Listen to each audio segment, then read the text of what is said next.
Hey guys, welcome back to my channel.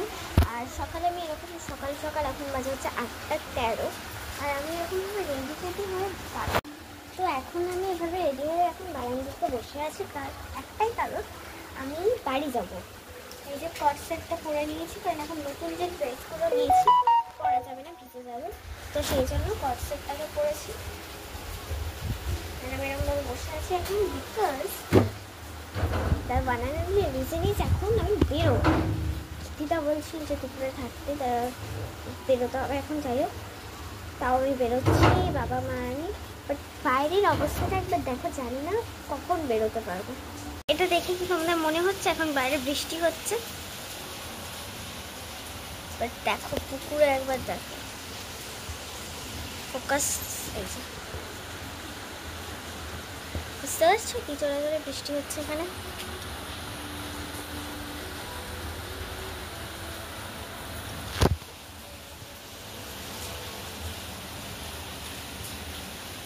কেউ বলবে তোমরা ওয়েদার দেখেছে এখন বৃষ্টি হচ্ছে?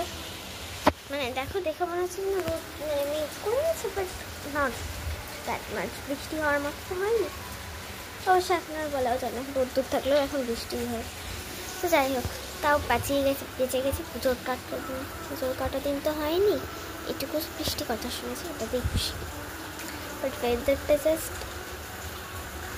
তোমাদের না সামনে জোরে জোরে বৃষ্টি পড়ছে, বাট ক্যামেরাতে যখন তুলছি দেখে মনে হচ্ছে স্লো মোশনে আমি ভিডিওটাকে তুলছি, বাট আমি কিন্তু কিছুই করিনি। আর আমি ভুলে গেছি স্লো মোশন কেমন করে করো। দেখতে পাচ্ছ ওয়েদারটা, এদিকে ব্যাচমেন্টের পাতা। এবার বেরোতেও পারছে, কারণ লঞ্চে যাবো তো, মানে লঞ্চ করে তো সোদপুর পৌঁছাবো, সোদপুর মানে পানিহাটি ঘাট। তো এবার মানে এটা তো কন্যাগর ফেরিঘাট থেকে উঠবো আর পানিহাটি ফেরিঘাটে নামবো। তো এবার লঞ্চেও তো যেতে হবে, না এত বৃষ্টি হচ্ছে আরও ভিজে যাবো। আর আমার কোনো ইচ্ছা নেই আমি এখন রেনকোট পরবো, সেই এত সুন্দর আমার ড্রেসটাকে রেনকোট পরে।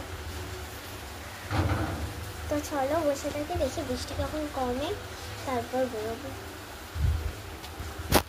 না কমে তো চলো বাই, বেরোই, তারপরে আবার তোমাদের সাথে দেখা হচ্ছে।